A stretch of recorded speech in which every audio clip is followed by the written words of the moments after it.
The forest clearing nightmare. I was out doing a delivery one late night. It was probably the longest drive I have ever taken for a pizza delivery from the pizza place I worked at. It was a 20-minute drive, which isn't too crazy out where I live, plus they ordered 4 large pies, so I figured it was a party and I would get a much bigger tip. Navigating the dirt roads at night was always annoying though. I pulled up to the given address. It was some old sketchy looking building literally in the middle of a forest clearing. There were no cars parked anywhere or any lights on. I put my car in park and called my boss. I asked him to reread the address at least 3 times to make sure I typed it in right, but that checked out. I could tell he was in a really bad mood and he told me to at least knock on the door and check it out. He would normally get mad if we took back 1 pie, but I was afraid of what he would do if I brought back 4. I was insanely unnerved but got out anyway and forced myself to the front door of the building. There was no doorbell, so I just knocked really hard. I heard nothing and didn't really expect to hear anything. I was extremely disappointed, not because nobody answered the door but because I was realizing that it was all waste of time and gas. I knocked 1 more time out of desperation and then began to hear some kind of rustling noises from inside of the building. I knocked again and yelled that I was the pizza guy. There was silence now. I felt a bit more uncomfortable now than before, but before I could turn around I noticed something at the window. There was someone looking through the window. I couldn't tell if it was a man or a woman. All I noticed were their eyes. Their eyes were open wider than I knew possible, staring intently at me. I was disturbed enough by this and dropped the pizzas and ran back to my car. The shitty thing wouldn't start until turning the key for the 3rd time. I drove off the grass and back onto the dirt road, but I felt the car rocking about, shaking and bumping. Something wasn't right. I didn't make it far from the building before I started hearing a sharp scraping sound coming from outside. There was so much resistance that I couldn't even drive. The car came to a stop. I got out of the car to check what the hell was wrong. A chill ran up my spine as I began to feel like my heart was constantly skipping beats.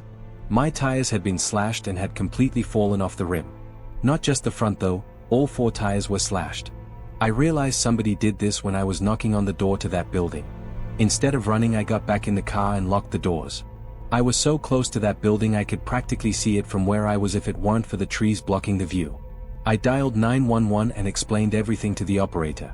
She told me the cops would be over as soon as possible and that I need to stay hidden.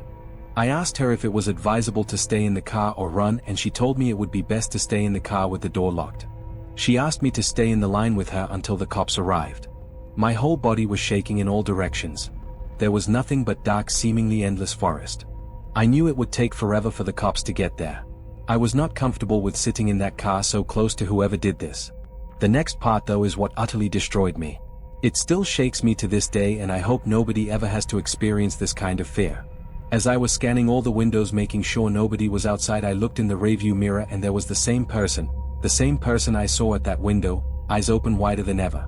I could see now that there was a woman, and I could ever so slightly see a smile begin to spread across her face. I opened my door and full-on sprinted into the woods, not caring how much noise I made. I ran until I was out of breath, which didn't take long, and I hid behind a giant log on the ground. I tried to cover my loud breathing with my hand as I waited and waited for what felt like hours until I finally heard sirens in the distance.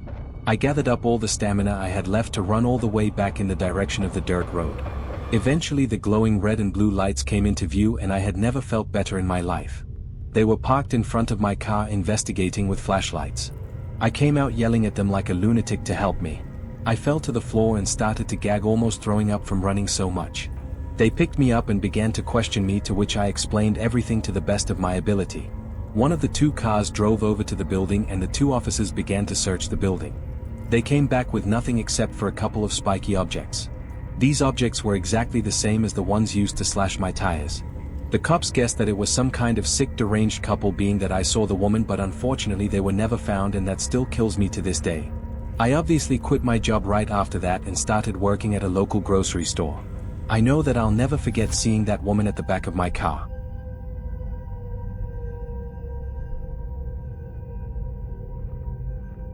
The creepy pizza delivery. I started at 16 in my town in the suburbs of a big city. At first they put me to help the chef in the kitchen and clean the place and stuff. 2 months later my boss told me that on the days off of the main delivery boy I would deliver, and I said yes, of course. Then all of a sudden the delivery boy quit. When he came from delivering a pizza at this one house, he looked traumatized and shaken like something with his face and his eyes. He went into my boss's office and they argued for about 15 minutes. Then he came out and said, "Good luck, kid," then told me he had quit. I asked why and he said just a shitty job, that's all. He then patted me on the back and left.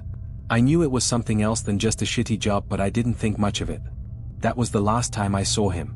So for the next couple of weeks I was the delivery boy till they could find someone that can deliver pizzas. About 2 weeks into me delivering pizzas, my boss gave me the address to a house, and as usual I put in the GPS and went over watching the sunset while driving over there. I was hoping it would take 2 minutes tops so I could get home.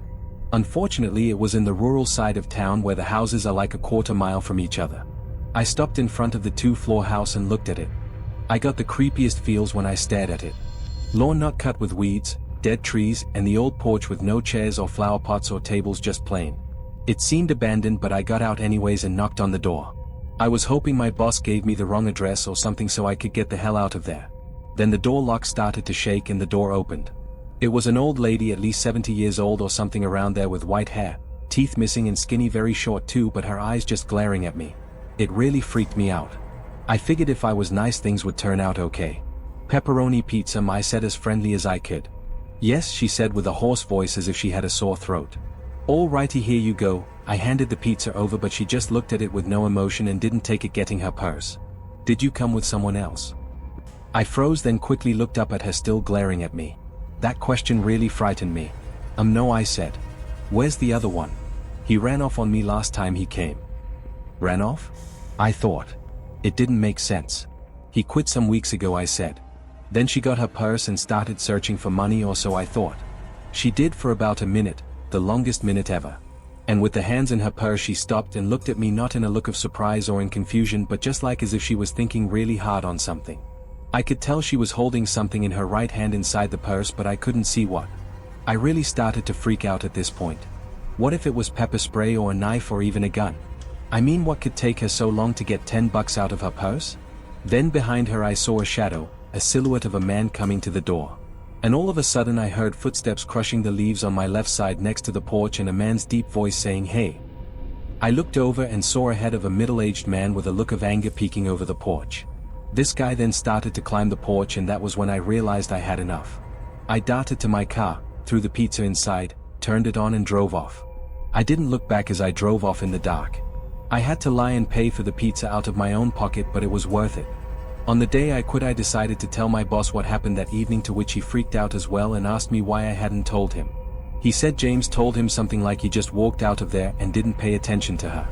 My boss then called the cops to look into the sketchy situation, and he told me I could leave. About 2 days later he called back saying the cops had the house registered as foreclosed for over a year, and they found 3 people living in there when they broke in, which were 2 men and the old lady I encountered. They were arrested and he didn't tell me anything else. I'm still traumatized and I don't know what would have happened if I would have waited. They could have easily jumped me, but thank God I quit afterwards and I'm still alive. The basement delivery. I'll never forget the time I was covering my friend's shift at a pizzeria we worked at. He was the delivery boy while I was usually the one manning the register. On that night I made 2 real deliveries to normal people, then my manager gave me one final delivery for the night. It was 5 miles away, which was a long drive for what I was used to. The GPS told me to turn off the highway into some very quiet town. Somehow I'd never even heard of this town. The GPS took me down some side roads that were even more dead than the main streets in this town. Half of the street lights weren't even on. I didn't like the looks of this place. I just wanted to deliver the pizza and be gone. So I arrived to the house. It was a single-floor little thing. I rang the bell and almost immediately the door swung open.